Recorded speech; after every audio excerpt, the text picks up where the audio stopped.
ইয়াজুজ ও মাজুজ বর্তমানে একটি সুউচ্চ ও শক্তিশালী প্রাচীরের পেছনে আটকা পড়ে আছে। মহান আল্লাহ তাআলা পবিত্র কুরআনের সূরা আল কাহাফে জুলকারনাইন নামক এক ন্যায়পরায়ণ বাদশার কথা উল্লেখ করেছেন, যিনি দুই পাহাড়ের মধ্যবর্তী স্থানে লোহা এবং গলিত তামা দিয়ে এই দুর্ভেদ্য প্রাচীর নির্মাণ করেছিলেন। কিন্তু ইয়াজুজ ও মাজুজ কি সত্যি এই প্রাচীরের পেছনে আছে? এ নিয়ে বিস্তারিত দেখুন ডেস্ক রিপোর্টে।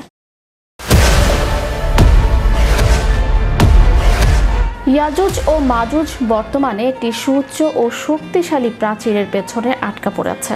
মহান আল্লাহ তাআলা পবিত্র কুরআনের সূরা আল কাহাফে জুলকারনাইন নামক এক ন্যায়পরায়ণ বাদশার কথা উল্লেখ করেছেন, যিনি দুই পাহাড়ের মধ্যবর্তী স্থানে লোহা এবং গলিত তামা দিয়ে এই দুর্ভেদ্য প্রাচীর নির্মাণ করেছিলেন।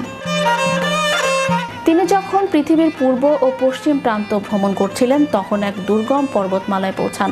সেখানে বসবাসরত জাতি তার কাছে ইয়াজুজ ও মাজুজ নামক এক ফাসাদ সৃষ্টিকারী সম্প্রদায়ের হাত থেকে রক্ষার জন্য সাহায্য প্রার্থনা করেন।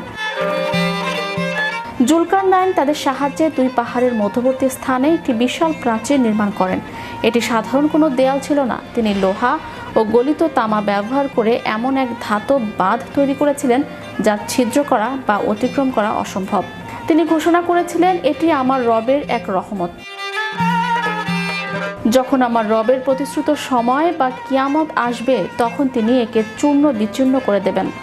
বর্তমানে প্রাচীরের অবস্থান ও বিজ্ঞানীদের অনুসন্ধান আধুনিক যুগে স্যাটেলাইট এবং উন্নত প্রযুক্তির মাধ্যমে পৃথিবীর প্রতিটি কোণ পর্যবেক্ষণ করা সম্ভব হলেও এই প্রাচীরের সন্ধান পাওয়া যায়নি। এটি নিয়ে গবেষকদের মধ্যে কয়েকটি মতবাদ প্রচলিত আছে।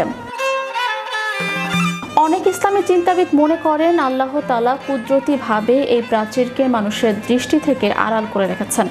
যেমনভাবে ফেরেশতা বা জিন জাতি আমাদের মাঝে থেকেও অদৃশ্য, তেমনি এই বিশাল জনপদ মহান আল্লাহর নির্দেশে লোকচক্ষুর অন্তরালে। ইতিহাসবিদদের কেউ কেউ ককেশাস অঞ্চলের দরিয়াল গিরিপথ বা মধ্য এশিয়ার কোনো দুর্গম পর্বতশ্রেণীকে এর সম্ভাব্য স্থান মনে করেন। তবে ঐতিহাসিকভাবে কোনো স্থানেই লোহা ও তামার সে সংমিশ্রিত প্রাচীরের অস্তিত্ব মেলেনি। অনেকে চীনের মহাপ্রাচীরকে ইয়াজুজ ও মাজুজের দেয়াল মনে করেন, কিন্তু এটি ভুল ধারণা, কারণ চীনের প্রাচীর পাথর ও মাটির তৈরি, যা জুলকারনাইনের তৈরি লোহা ও তামার প্রাচীরের বর্ণনার সাথে মেলে না। ইয়াজুজ ও মাজুজের মুক্তি ও কিয়ামতের আলামত। সহিহ বুখারী ও মুসলিমের বর্ণনা অনুযায়ী ইয়াজুজ ও মাজুজ প্রতিদিন সেই প্রাচীরটি খুঁড়তে থাকে। তারা সারাদিন অক্লান্ত পরিশ্রম করে। যখন প্রাচীরটি প্রায় ফুটো করে ফেলে, তখন তাদের নেতা বলে, আজ চলো, বাকিটা কাল শেষ করব। কিন্তু তারা ইনশাল্লাহ বলে না। ফলে পরের দিন এসে তারা দেখে আল্লাহ তাআলা প্রাচীরটিকে আগের চেয়েও বেশি মজবুত করে দিয়েছেন। কিয়ামতের প্রাক্কালে যখন তাদের মুক্তির সময় হবে, তখন তাদের নেতা বলবে, ইনশাল্লাহ আগামীকাল আমরা এটি সফলভাবে খুঁড়ে ফেলব। সেদিনই তারা প্রাচীর ভেদ করে বেরিয়ে আসবে এবং পঙ্গপালের মতো পৃথিবীতে ছড়িয়ে পড়বে।